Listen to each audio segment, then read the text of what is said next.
Salve, salve, salve! E de Chicago, onde a primeira parte da trip foi encerrada com um show, com um festival, eu fui para Alabama. Chegou ao fim a parte de Chicago. São exatamente 5h42 da manhã. Meu voo para Alabama é às 8, horário local. E o show do Blink é ainda hoje. Se não me engano, acho que é às 7 da noite. Então vamos a mais um pedaço da trip aqui. Ir direto para o aeroporto. Pedi um Uber para ele me buscar ali na porta e pegar um avião. Vamos lá. Ok, então já estamos aqui, já passamos para a área de inspeção. Todo aeroporto aqui nos Estados Unidos tem área de inspeção muito mais rigorosa que no Brasil. Às vezes tem que tirar o tênis e passa por umas 300 máquinas. Eu vou para aquele concurso G, o meu portão de embarque é lá no G.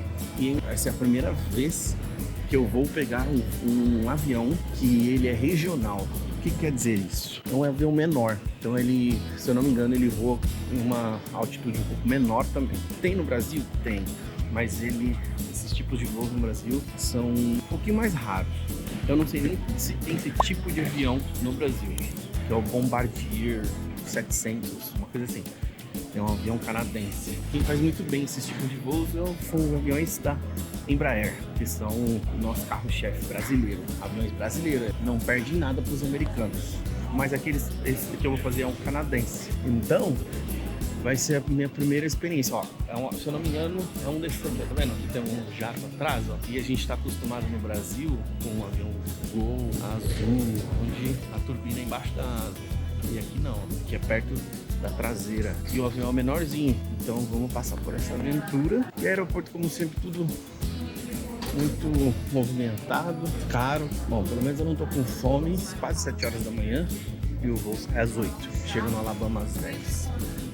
Bom, então estamos aqui morrendo de sono, ainda queimei o nariz no festival ontem, muito sol, mas valeu a pena, foi muito legal. O meu portão de embarque é o G9, tá lá atrás. Só que ainda estou embarcando ainda outro voo, ainda tem um na frente.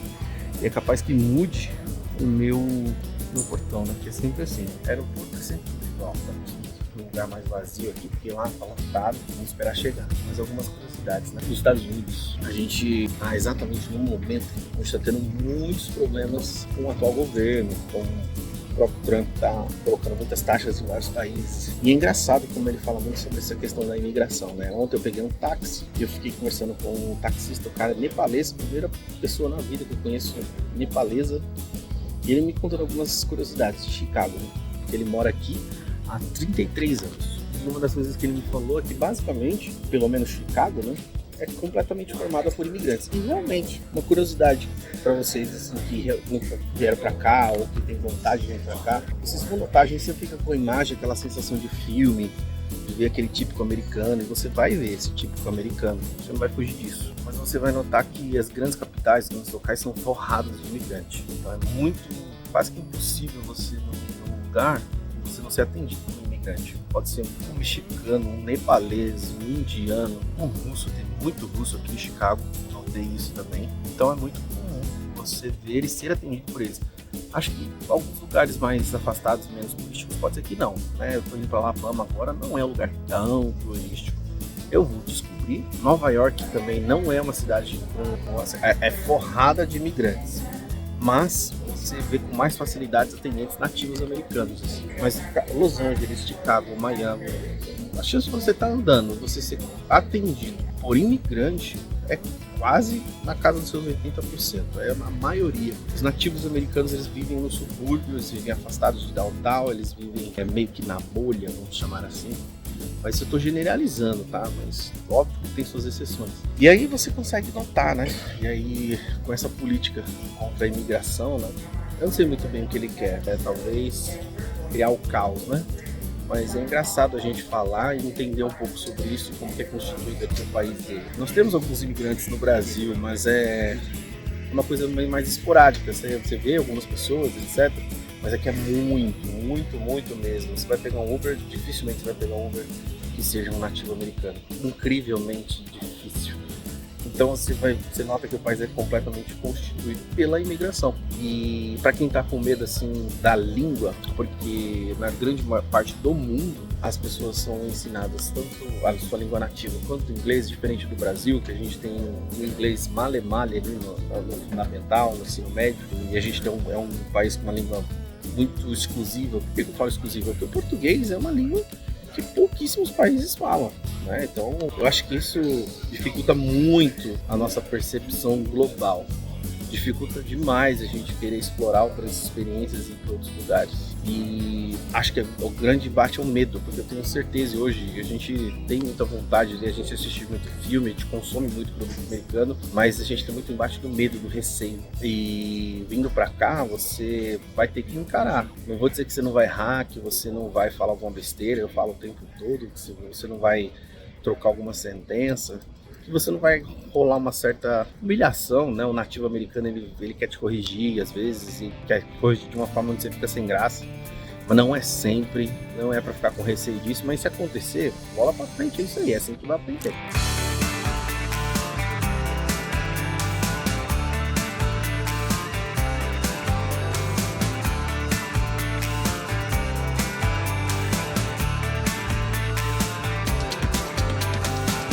Ok, chegamos em Huntsville, Alabama. Então o aeroporto é bem pequenininho, bem regional mesmo. Eu acho que é por aqui que eu vou embora também, daqui 2 dias. E hoje tem show do Blink-182 e Alkaline Trio. Vamos aqui buscar a bagagem, porque eles tiveram que colocar minha bagagem de mão no porão. O avião era bem pequeno mesmo, eu mostrei algumas coisas. É aquele avião ali, ó.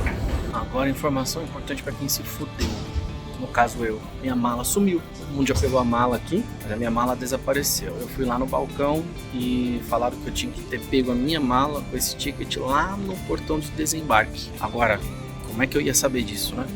Pois é, não tem como saber, porque geralmente quando você despacha uma mala, você pega exatamente aqui. E aí todo mundo do meu voo pegou suas malas, menos eu. Mas parece que aqui nos Estados Unidos, quando você despacha no portão, porque não havia espaço, que assim, eu não iria despachar. Só despachei porque não tinha espaço. Mas parece que aqui, quando acontece isso, você também retira no portão do desembarque. Você não pega aqui na esteira. E aí, tô aqui já tá quase 1 hora. E aí fui lá no balcão e o cara falou pra gente aguardar, porque até alguém ir lá buscar e achar ela, né? Espero que sim. Um dos estados mais conservadores dos Estados Unidos e, obviamente, republicano. Algumas curiosidades, como, por exemplo, é um dos estados onde nós temos uma taxa, um percentual onde as pessoas andam muito bem armadas. Eu tava no Uber, inclusive o Uber perguntou assim, você deveria ter uma arma aqui. Não sei, do nada, do absolutamente nada. Uma forte questão política lá, né? Eles são muito conservadores. Mas isso foi um sentimento de uma pessoa que ficou 3 dias lá, né? Então, de repente, às vezes o que eu tô falando não vale muito a realidade. Então, eu sempre costumo falar que você saber exatamente sobre o lugar, você tem que realmente passar um bom tempo lá. E se você tá só de passagem, você tá só como um turista, você só tem uma percepção muito simples do que tá acontecendo ali, né? A gente tava falando sobre, ele perguntou do Lula, ele entrou nessas questões políticas, etc. E a gente começou a conversar, mas o cara super gentil, super gente boa, foi bem legal conversar com ele, a gente entendeu um pouquinho, eu percebi, não senti nenhum tipo de preconceito do fato de ser brasileiro, de falar português, o meu inglês ser bem arranhado, a gente conseguiu se comunicar bem.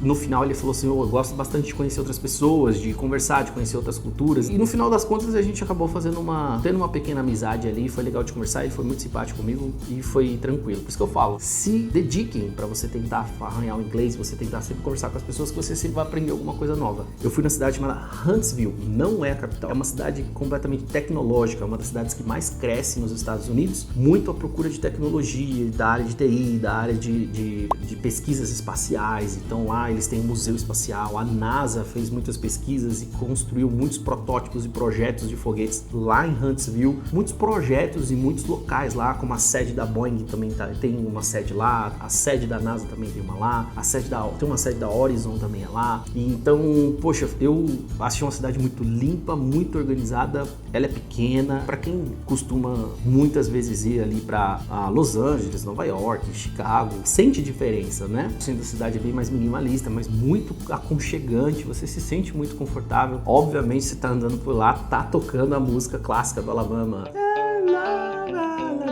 pra quem for pra lá, vai escutar essa música em algum lugar, em algum bar, algum restaurante. E eu fiquei num hotelzinho lá, que também vou pedir pro editor pegar uns momentos do hotel, mostrar ali como eu fiquei. Eu tava naquele hotel bem clássico dos Estados Unidos, que sempre tá na frente do estacionamento. Inclusive os filmes de suspense, terror, que são aqueles estacionamentos. Mas super confortável, super seguro, super gostoso. Seguinte, nós estamos aqui em um hotel de rodovia chamado La Quinta. Bom, não é o top dos tops, mas eu também não estou procurando por isso.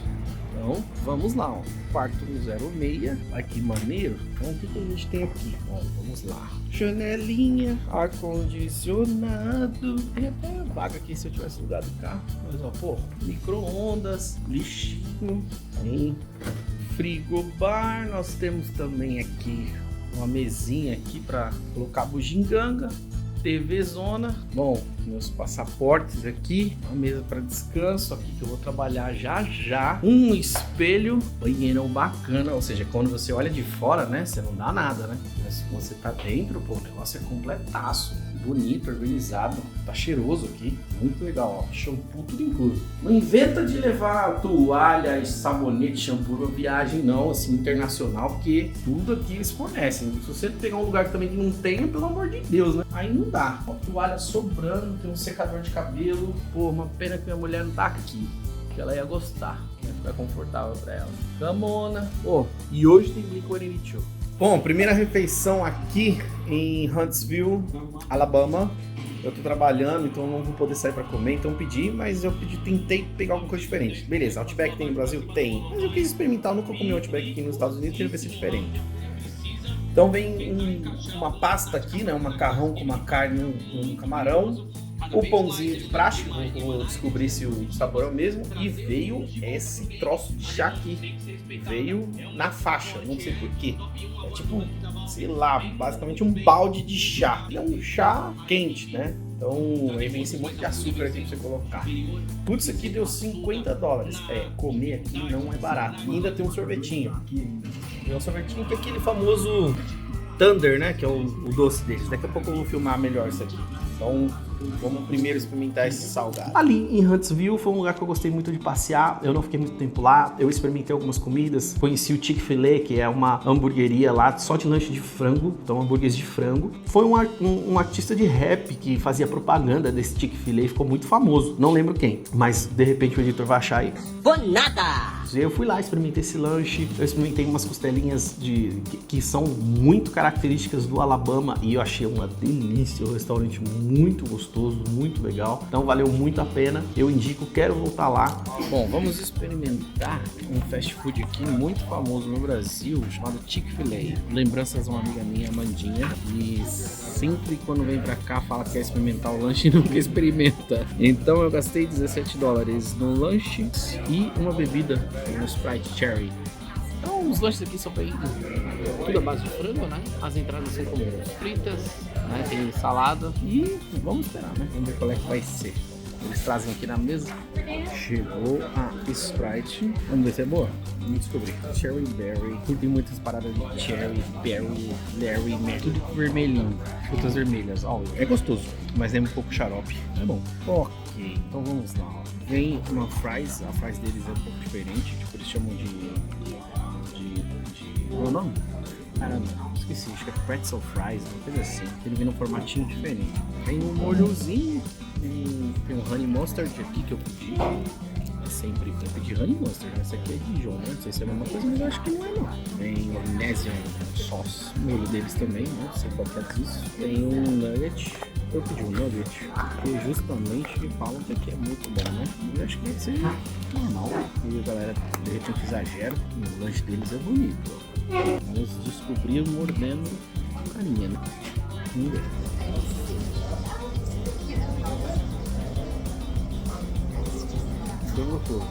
E olha que legal o centro aqui de Huntsville. É uma cidade pequenininha, né? Então aquele foi o Uber que me deixou esse carro aqui da frente. Carro gigante da p***. Mas enfim, pô, aqui é o Museu de Artes de Huntsville. Eu não vou entrar nele, claro. Eu vim mais para dar uma volta aqui no centro. A cidade é muito linda, muito fofa, é uma cidade pequena. Não é das metrópoles, das grandes metrópoles dos Estados Unidos, mas vale muito a pena. Poxa, é diferente quando você vem visitar uma cidade menor nos Estados Unidos. Eu costumo sempre achar que as cidades menores, tanto nos Estados Unidos ou qualquer outro país, elas sempre vão falar um pouco mais sobre aquele lugar do que as grandes metrópoles. Porque nas grandes metrópoles, a gente sempre vai ver uma quantidade de turistas muito grande, uma coisa muito preparada para o turista. E aqui não. Aqui a gente vê o povo, vamos chamar, vivendo de verdade, né? Então, olha que fofa a menininha jogando comida para os patos. Ó, parece o Lago dos Patos em Guarulhos. Para quem não sabe, eu sou de Guarulhos. E olha que legal. Muito legal. E eu vim aqui para essa cidade só para ver o show. Muita gente vai falar, sim, mas é bom você ver. Oh, olha só esses peixes, que coisa mais linda. Tem bastante. Mas a gente aproveita esses momentos para conhecer um pouco do local. Então é um final de tarde de uma terça-feira, é um dia útil, então tem gente ainda trabalhando, tem um gazebo ali, então assim, é bem americanizado mesmo. Então, alguns parques no Brasil ganham disparado, eu acho, mas não deixa de ter o seu charme. Olha só, tá bacana essa hospedagem. Não é o meu caso, mas olha o tamanho desse peixão. Poxa, e eu gostaria que todo mundo pudesse ter a oportunidade de ver esses lugares diferentes, de conhecer uma cultura diferente, de ver o quanto o mundo é muito maior do que o que a nossa bolha pode fazer com que a gente ache. Olha, que nós temos uma mania muito grande de sempre pensar que a nossa vida é o que a gente vive, é a nossa bolha. E eu gosto sempre de falar que ao viajar, a gente começa a entender que a nossa bolha ela é muito frágil. Tem muita gente vivendo de jeitos diferentes, com culturas diferentes, com propósitos diferentes. Nós somos educados e criados a tentar ter um estilo de vida padrão da corrida dos ratos. Pai Pobre, um livro que eu indico muito, todo mundo tem oportunidade para ler, que ele fala muito da corrida dos ratos. A gente fica preso nessa ideologia muito tradicional, tem que fazer o tradicional, né? A gente não consegue construir muitas coisas. A gente estuda, vai para um CLT da vida e fica a vida inteira. Às vezes perde oportunidades como essa. Olha que coisa fantástica, né? E é um lugar lindo. Olha isso aqui. E você estar numa plena terça-feira, você conseguir ver isso. O horário aqui pro Brasil é diferente. Aqui tem 2 horas a menos. Pô, eu trabalhei igual um cavalo hoje, porque as pessoas falam, você não trabalha não, cara. Trabalho muito. Trabalho muito mais do que muita gente vai imaginar. Só que eu tento sempre ponderar. Eu tenho a possibilidade de trabalhar remoto, né? E venho sempre tentando buscar um estilo de vida que me deixe mais feliz, contente, porque o meu ritmo de trabalho me adoeceu por muito tempo e hoje eu tento me ponderar quanto a isso, né? E eu acho que todo mundo merece mais felicidade, né? A gente vive um ritmo muito frenético, então tenta sair um pouco da bolha, tenta sair um pouco desse ritmo que você foi educado no Brasil, onde você é obrigado ali a fazer o seu estudo mínimo, você é obrigado a se formar na faculdade, você é obrigado a arranjar um emprego supostamente bom. Com base nisso você fica preso, você não constrói um patrimônio adequado e aí você toma decisões erradas, faz o financiamento da casa, faz o financiamento do carro, fica preso nos seus aluguéis, nas suas contas a pagar e você deixa de vislumbrar algumas coisas muito legais.